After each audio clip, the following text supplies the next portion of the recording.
Hey, I'm Noam Weissman, and you're listening to Unpacking Israeli History, the podcast that takes a deep dive into some of the most intense, historically fascinating, and often misunderstood events and stories linked to Israeli history. This episode of Unpacking Israeli History is generously sponsored by Carol and Adam Reich.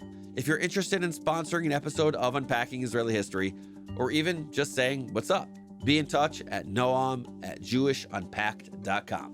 Before we start, one more thing. As of recently, we're also on Instagram and YouTube. You got to check it out. Just search Unpacking Israeli History. Make sure to hit the follow button or subscribe button or whatever. I really recommend this. You got to check it out because if you want short clips or some really great visuals to accompany this podcast, it's all there. It's really cool. Okay, yalla, let's do this. Welcome to a new episode of Israel Open Mic, which is maybe my favorite new kind of episode. Normally, we dedicate like 45 or so minutes to one story from Israeli or Jewish history. We take the time to unpack in detail all the beautiful and messy and complicated aspects of one specific story or theme that our team has chosen after lots and lots of deliberation and conversation. These episodes are different though. To start, the topics come from you. They come from you, our amazing community of listeners who reach out to ask tough questions because you want to know more. And it's so awesome to have this community. These episodes are a real privilege because they feel like a conversation, a back and forth between you and me, back and forth. Open, unedited, raw, and I love that. It's awesome, especially when lots of different people reach out asking the same exact question. No joke. Over the course of 48 hours, a solid dozen of you, if not more, reached out asking the same exact thing. I can't read all the letters aloud, so here's just one from a listener named Albert. This is Albert Cohen. I've been listening to your show for a while, and I think one of the more important things I've gained from listening is that I'm able to have the conversations about historic events, things specifically that are getting attacked on social media, whether it's Deir Yassin, whether it's Sabra and Shatila, whether it's the bombing of the King David Hotel. I think now I can both have the conversation and also read these things and understand that it's not so black and white when Israel's getting attacked. My question to you is that now I'm seeing a specific event that looks like it's getting brought up over and over and over on social media, and I don't really have much context about what the exact story was, and that is the sinking of the USS Liberty. You could see that Jake Shields, Candace Owens, these people are consistently bringing it up over and over, and even I've seen them bringing people from the ship onto the show, whatever. And I was wondering if you could provide some context so we could both understand, just people if they want to have the conversation, or even for ourselves understand what was the true story there, and was Israel really just black and white the bad guy? Albert, thank you, and everyone else for writing in about this. Those of you on social media probably know why Albert asked about this, but those of you who are smart enough to avoid Twitter, X, whatever, might be like, oh, what's going on here? What's going on? So here's the long and short of it, okay? A few weeks ago, Candace Owens, a controversial but very popular conservative pundit, made headlines for a special episode she ran recently about a tragic event from the Six-Day War, the attack of the USS Liberty. Jake Shields, another popular right-wing podcaster, has been talking about it recently, but I don't know so much about him, so I'm less comfortable talking about him, and I'll focus on Candace Owens instead. Sorry, Albert, I hope that's okay. And well, I'm just going to say it like this. Candace Owens is not what I think most people would call a reputable historian or educator, and the fact that she's resuscitating the story of the USS Liberty raises some questions, like, what are the actual facts?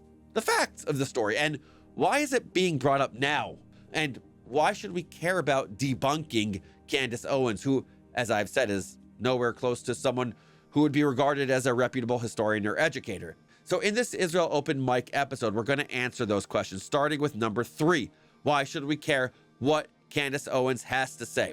I actually debated about whether to give her and this story any air. On the one hand, shining a light on conspiracy theories can illuminate and disinfect some of the darker corners of the internet, and my lord, it gets dark there sometimes. If you share the facts and give the context, if you let people come to their own conclusions based on reality, then everyone walks away smarter and more knowledgeable.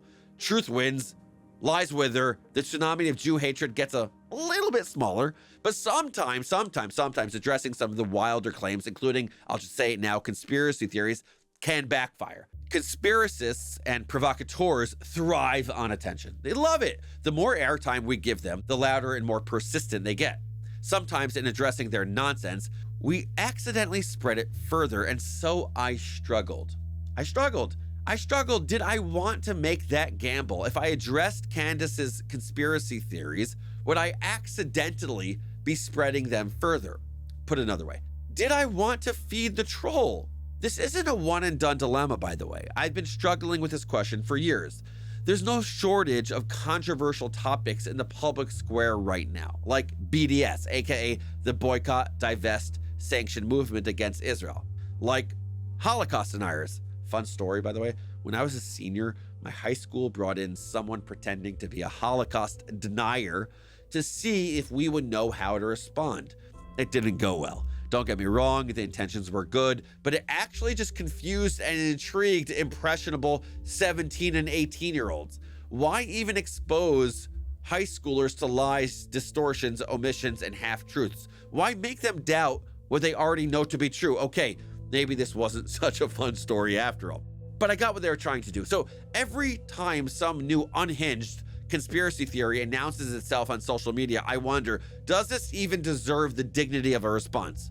Often the answer is no. Most of the time it's a waste of breath. But this is different because Candace Owens has millions of followers. Compared to her, I'm nobody, right? I'm not gonna grow her following just by chiming in. As Golda Meir once said, don't be so humble, you're not that great. Spot on, ma'am, spot on. Now, before we get into it, let me make something super duper clear. There's literally no part of me that is worried about engaging because I'm scared to make Israel look bad. You know that. If you're a listener of this podcast, you already know that's never been a concern. The whole point of unpacking Israeli history is to unpack Israeli history, all of it. From the moments of heroism and triumph to the moments of ugliness and horror, we are not afraid to talk about the ugly moments, the massacres. Look for our episodes on Deir Yassin, on Kfar Qassem, on Sabra and Shatila, on Qibya. We are not afraid to question Zionist myth-making. Look at our episodes on Kishinev and the Black Panthers and Operation Solomon and Israel's early foundations. We aren't afraid to discuss failures like we did in our Mossad episode, which features a couple of triumphant stories and one really embarrassing one. And we aren't afraid to tackle tough questions like, is Israel an apartheid state? So let's tackle this one about the USS Liberty. And at the end, you can decide for yourself. Is the USS Liberty up there with other problematic moments in Israeli history? Or is this all a lot of sound and fury signifying nothing? May 1967. As you might remember from our three-part series on the Six-Day War, tensions between Egypt, Syria, and Israel were ratcheting up, which meant that tensions between the US and the USSR were rising too, because the USSR was backing Egypt and Syria, eager to counter US influence in the region. And by backing Egypt and Syria, I mean supplying Egypt and Syria with billions of dollars worth of weapons and inciting a whole lot of anti-Israel hatred in the Arab world. This whole anti-Israel hatred in the Arab world thing, it's not new. We know this, right? It's not new. The US, on the other hand, was, well, not backing Israel, but certainly concerned about the Jewish state. So in May of '67, the American Joint Chiefs of Staff sent the USS Liberty to the Eastern Mediterranean to intercept Egyptian radio transmissions. And it hung out there in the warm waters of the Mediterranean Sea until the afternoon of June 8th, 4 days into the Six-Day War. By this point, the Egyptian Air Force was devastated. Israel had wrested away the Sinai Peninsula and the Gaza Strip, and President Nasser had just accepted a ceasefire. But the war wasn't over just yet. Israel was still fighting Syria, and Israeli fighter jets were still hovering over the shores of the Mediterranean. Coastal Israeli cities were still massively vulnerable to a naval attack. Egypt had 5 times as many warships as Israel, plus the backing of dozens of nearby Soviet vessels. Remember that. We're not just talking about a war between Israel and its neighbors. US and Soviet forces were standing by just in case. And Israel had made it clear, even before the war began, that they would take down any unidentified ships. On the morning of June 8th, the USS Liberty was stationed 13 nautical miles from the Sinai coast in a lane that the Egyptians had closed even to neutral ships. They shouldn't have been there. And I'm not saying that in a blamey way. I'm stating a fact. The night before, the Joint Chiefs of Staff had cabled the Liberty with instructions to retreat. They should have been 100 miles from the coast. But the message got delayed. I don't really understand how cables work or what cables even are, but apparently, back in the 60s, the US Navy's comm system was a bit of a mess, and messages got routed all over the map before they finally reached their destination. So unbeknownst to the crew, the Liberty was in the danger zone. At 5:55 a.m., Israeli forces noted an unidentified ship, but they quickly figured out the ship was American and therefore not a threat. They marked it neutral and moved on. But things changed fast in war, and by 11 a.m., when the next Israeli Air Force shift showed up, the board was cleared. It was up to the next shift to reassess the positions and identities of all nearby ships. That might sound ridiculous. What was going to change in 5 hours? But that was standard operating procedure. You close out a shift, you wipe the slate clean. 24 minutes into the next shift, a huge explosion sounded on the coast, very close to an area that Egyptian warships had shelled just the day before. The Israelis knew there were unidentified ships nearby, including the Liberty. They feared that the shelling, or what they thought was shelling, was just part one of a multi-phase attack. Later, it became clear the explosion wasn't shelling at all, but what's called an ammunition dump fire. Ammunition is explosive. When too much ammunition is stored in one place, you're at risk of an explosion. At the time, though, the Israelis heard a massive boom and flipped out. The Navy sent out 3 torpedo boats to find and destroy the attacking warship. After 2 hours, they spotted an unidentified ship sailing towards Egypt at an estimated pace of 30 knots. And it's a lot of detail, but it's important. Only fighter ships could travel that fast, and the Navy had standing orders to fire on any ship moving above 20 knots. But the Israeli torpedo boats weren't fast enough to reach the unidentified ship before it got to the Egyptian coast. So they asked the Israeli Air Force for help. The Israeli Air Force sent 2 fighter jets, which looped close to the ship to look for markings. They found none. No markings. No flag.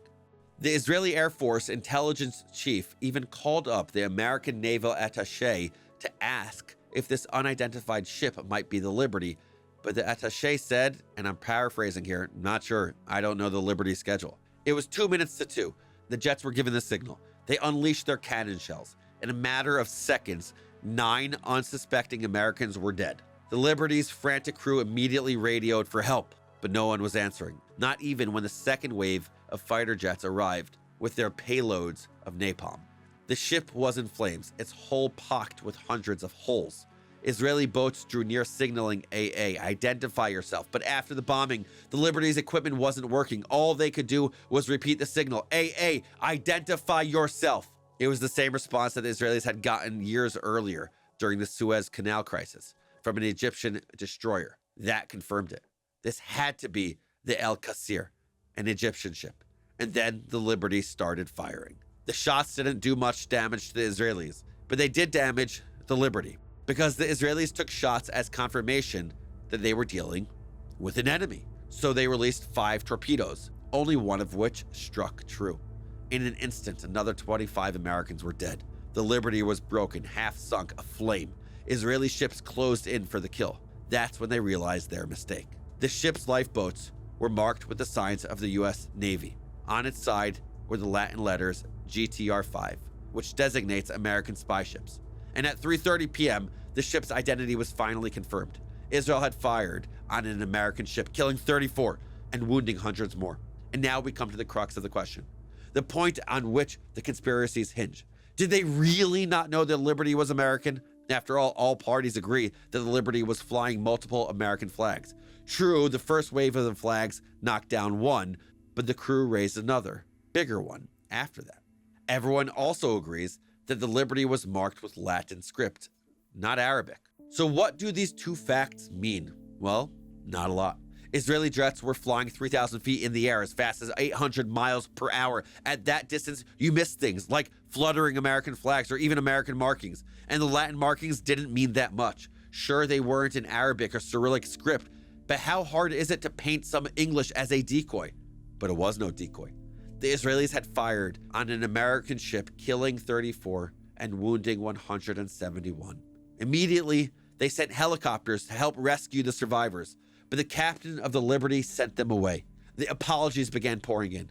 Prime Minister Levi Eshkol sent profound condolences. Deputy Prime Minister Abba Eban said he was mortified. In a matter of hours, the Israeli government offered to compensate the survivors as well as the families of the victims. Over the next few years, they would pay out the equivalent of nearly $68 million in today's money. But money is cold comfort to bereaved families. And so is the fact that this was friendly fire. What a stupid, stupid phrase. War is hell, to borrow from an American Civil War general, William Tecumseh Sherman. Horrible, tragic mistakes happen. Civilians die. Armies can accidentally kill their own soldiers. The IDF even shot 3 hostages in this recent war. It's horrible. These stories are awful. They're beyond awful. They're tragedies, every single one of them. But they're also ammunition for a certain type of person.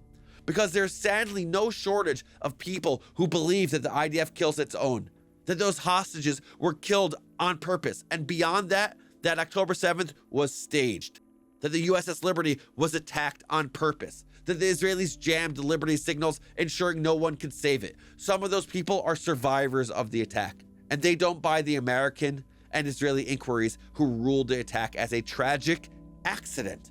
For decades, they have been calling for new investigations, certain that this time they'll find the proof. And look, I'm all for investigations. Truth is good, no matter how painful it might be. Here's where it gets tricky, because what are they expecting to find? Even the conspiracy theories don't agree what such an attack would even accomplish. Some say Israel attacked in order to frame Egypt, so they could drag the US into a war against Arab states. I remind you, it was day 4 of the war. Israel had already taken the Sinai and Gaza. By the end of the day, Nasser would agree to a ceasefire. The Israelis had already decimated the Egyptian Air Force in the first 2 hours of the war. Why would they need America's help? And why would they go about getting it by firing on an American ship? This explanation just doesn't hold water.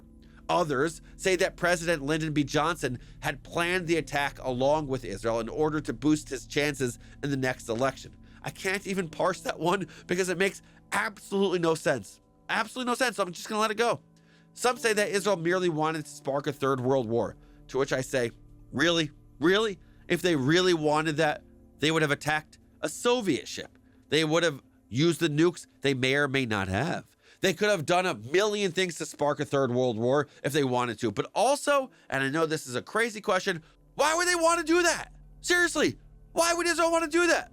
What would they have gained? Look, I really, really hate to cry anti-Semitism. I really do. But these conspiracy theories happen to fit very, very, very neatly into well-documented pre-existing anti-Semitic canards. Jews as killers, Jews as puppet masters, controlling the strings behind the scenes, Jews as architects of chaos and misery. These tropes are far, far older than the USS Liberty.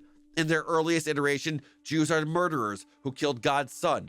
Jews kill Christian children and use their blood to bake matzah. Jews sit around plotting world domination. Jews control every institution, the banks, the media, the American president, making them dance monkey to serve some unknown and nefarious purpose. These lies are so old. They're lazy. They're so boring. Seriously, get a new conspiracy theory, friends. And yet they refuse to die because they can be adapted to any occasion, dressed up in modern clothing to fit today's sensibilities. Listen, few people still believe the Jewish people kill Christian kids for their blood. But a lot of people believe Israel kills Palestinian kids on purpose, targeting them specifically because what? Israel is inherently evil? I don't even understand where these conclusions lead. So let me say it again. There is not a shred of evidence to support any of the conspiracy theories surrounding the Liberty. Not one. And listen, if Congress wants to reopen an investigation, cool, fine, do it. I love a good investigation. So does Israel, by the way. The Agranat Commission after the 73 mishap of the Yom Kippur War, yeah, so important. The Kahan Commission after the First Lebanon War in 1982, critical. The commission that needs to take place ASAP in the wake of October 7th, yes, yes, and yes. But there was a commission, 2 in fact, one from the US and one from Israel. There was no evidence of malice, folks, and there is no motivation for it either. And so the people calling for a commission of inquiry are either anti-Semites or hurt and traumatized people falling into the anti-Semites trap. Yes, hurt people, because there is a clear and obvious line between looking for the truth and the facade of just asking questions that so many bad actors adopt. which brings me back to our friend Candace Owens. That name might mean nothing to some of you, might ring a bell to others, and some of you might even know where I am going with this, but stick with me. As I said earlier, Candace Owens is described as a controversial but very popular conservative pundit. She's always been good at being provocative, which is fair. It's really fair. It's how you have to be in her industry. She's excellent at racking up views on social media. By the way, something I'm not great at. I'm too centrist, too boring. And by 2021, Candace Owens was doing pretty well for herself as a rising star in conservative media. She was hosting her own show on the Daily Wire, Ben Shapiro's media company, and she had millions of fans, including celebrities. Kanye West publicly praised her. On second thought, maybe that's foreshadowing. Because then things started to get messy. In 2023, Owens made a series of even more controversial claims on her show. And controversial claims is a gentle way of saying she started going off the deep end, specifically when it comes to my people, the Jews. Yes, the deep end, that's a technical term. Here are just a few ideas from Candace Owens. Number one, she claimed on her show that the historic Muslim quarter of Jerusalem is a state-enforced ghetto. FYI, it's not. Two, she lashed out against, quote, political Jews and seemed to endorse the literal textbook definition of a blood libel that Jews murder Christians so that they can drink their blood for Jewish ceremonies. That's wild. Three, she tweeted at Ben Shapiro, her literal boss at the time, an observant Jewish person, that, quote, you cannot serve both God and money. Lovely. And four, there are, quote, secret Jewish gangs, that's a quote, controlling and terrorizing Hollywood. Okay, come on. Be serious. Be serious. Be serious. As you might imagine, Owens was formally dismissed by the Daily Wire in March of 2024. Since then, she has gone off on her own, producing her podcast independently, and honestly, she seems to be doing really well for herself. I just checked Spotify's top news podcast or whatever category, and she was like top 3 or top 5. Again, millions of followers, viral on Twitter, X constantly. It's really something. Now, I'm going to say something that some of you might like and some of you might not love. I kind of get why people like her. She's outrageous. She's funny. She's passionate. She's really, really good at what she does. She's smart. She says things that people on the more extreme right love hearing. Anti-trans, loves religion, and she says things that people on the extreme left love hearing. Israel's awful, hideous, and oppressors. She's a rabble-rouser, and her fans love her for that. And to her credit, she cannot be pigeonholed in any one political direction. So I'll let you guess. Has she come back to somewhat normal? Is she attempting to do legitimate journalism, try to understand stories, help the people get to the truth? Yeah, no. Shockingly, it's only gotten worse. Some recent gems she shared about Jews are that Stalin was Jewish, and that Kabbalists are pedophiles. Just weird stuff. But there's one more good one, and that brings us back, you guessed it, to the USS Liberty. In December of 2024, only a few weeks ago, Candace Owens released an interview with Phil Turney, a survivor of the USS Liberty, and helped spread this conspiracy theory that Israel purposely attacked the ship. And as of today, the video of Owens' interview with Turney has almost 6 million views on YouTube. I didn't pull any clips because most of the episode was Candace really letting Turney speak and share his story of what he thinks the story of the USS Liberty is. You can go watch it on YouTube though. Not endorsing it, obviously, but just saying it's there. It's your choice. And by the way, I want to say something here. Phil Turney went through something traumatizing, horrible, horrific, treacherous. His ship was fired upon while he helplessly watched his friends and coworkers die. It's awful, and I feel horribly for him and what he went through. And yet, this story just isn't true. The evidence isn't there. And Candace Owens, I'm not sure if she's malicious or ignorant or has a bone to pick. I don't know, but she's wrong to do this. It's factually wrong, and it's irresponsible. Okay, all of this was important. Understanding the actual story of the USS Liberty, the conspiracy theory, Candace Owens and her role with this whole thing, it's important. But before we end, I want to say one more thing. And I think it's important. Actually, it's the most important. In 2021, Yair Rosenberg, a writer for The Atlantic, then writing for Tablet, wrote a piece explaining Marjorie Taylor Greene, who infamously coined the term Jewish space lasers. By the way, amazing Purim or Halloween costume idea. If that's what you're looking for, you're welcome. Or if you just want to get dressed up for any other random reason, then that's your thing. It's a good bit. It's a good bit. He explained who she was first. Greene has shared material related to QAnon, which posits that the world is dominated by clandestine pedophile cabal. She has expressed 9/11 conspiracy theories, claimed Barack Obama was a secret Muslim, and said that the mass school shooting in Parkland, Florida was a false flag, and she's had a particular soft spot for wild anti-Jewish plots. She posted a neo-Nazi video that declared that Zionist supremacists were breeding us out of existence in our own homelands. She accused the Jewish Rothschild banking dynasty of setting forest fires with a secret space laser, and she even liked a tweet claiming that Israel's Mossad was behind the assassination of JFK. That's all a lot, right? And you know what? Most people I know think she's a crackpot, and that people who listen to her are just as ridiculous. But guess what? In my life, yes, in my life, I have met people, good and kind people, who believe the Mossad was behind JFK's killing. Obama is secretly a Muslim. George Soros is the man behind all the horrible things in the world. Parkland was a false flag. By the way, a false flag is a harmful action or event that is designed to make it appear as if it was carried out by someone other than the person or group responsible. The term can also refer to a deliberate misrepresentation of one's motives or identity. Okay, I'm continuing. 5, that the Rothschilds do control the world. 6, that the Jewish people have a secret amount of power. I have met these people. Some are my friends. I promise you, some people. So I have friends who believe these things. Yes, they are my friends. Human beings are attracted to conspiracy theories. You listening are probably attracted to conspiracy theories. They explain the unexplainable. They are fun. They help make sense of the world. Being attracted to conspiracy theories, it's human. It's not evil. People who watch this video about the USS Liberty and say, wow, this is interesting, it's not that they're morons and you and I are geniuses who would never be tricked by something like this. That's really not the case. It's actually so completely normal to be confused about this. But here's the problem.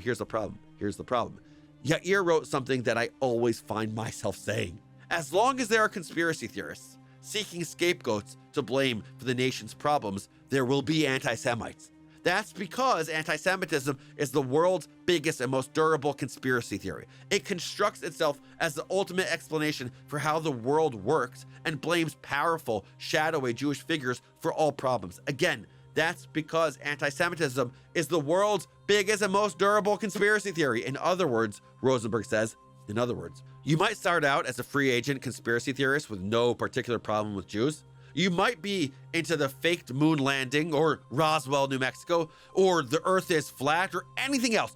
But the deeper you dive into this world, my friend, the more likely you will ultimately land on Jewish people as the ultimate culprits of the problems of the world. Just look throughout history. Anti-Semitism, the belief that Jews exercise too much power and control the world, is the longest running conspiracy theory of all time. So ultimately, my goal is not just to explain why the USS Liberty did not happen the way the conspiracy theorists claim, but instead, this is my goal. And again, Rosenberg says it more eloquently than I ever could. Here's what he says. A key component of any effort to counter anti-Semitism must entail combating conspiracy theories and the simplistic thinking that underlies them. Teaching people to understand the world in all its complexity, rather than default to superficial explanations, inoculates them against the reductive arguments of anti-Semites, no matter where they encounter them. See, people, including me, all of us, I try not to be, but all of us are afraid of complexity. We want the simple answers, good or bad, yes or no, a rush of adrenaline here, some dopamine there, but that's not the world I want to teach and talk about. Maximilien Robespierre, an important leader in the French Revolution, once said, "The secret of freedom lies in educating people, whereas the secret of tyranny is in keeping them ignorant." And I think that's so real, so real. One more quote while I'm quoting brilliant thinkers. Henry Thoreau, a 20th century pioneer in educational theory, said that, quote, "All education is a struggle over what kind of future you want for young people." So I know normally I end these episodes with one enduring lesson as I see it, but for this episode, I think I'll leave you with a question instead. When we malign one distinct group over and over and over again, what future are we advocating for? Okay, fine, one more thing.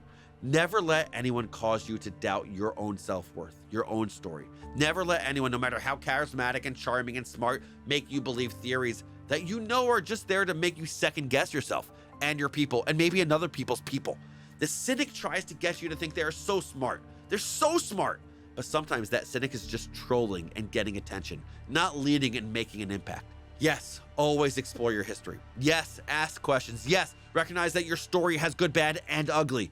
It's not perfect. Yes, internalize that there's work to be done to build a stronger future, and know the distinction between complicated histories and conspiracy theories. So there you have it. That's all for this episode. Thank you all so much for joining us for this special episode of Israel Open Mic. If you want your question featured on a future episode, well, send it along. And in general, just be in touch with me, Noam at JewishUnpacked.com. Unpacking Israeli History is a production of Unpacked, a division of OpenDor Media. Check out JewishUnpacked.com for everything Unpacked related. And one more time, write to me at Noam at JewishUnpacked.com. This episode was produced by Rifki Stern. Our team for this episode includes Adi Albaz, Hona Dodge, and Rob Pera, and of course, Hanser Perez. I'm your host, Noam Weissman. Thanks for listening. See you next week.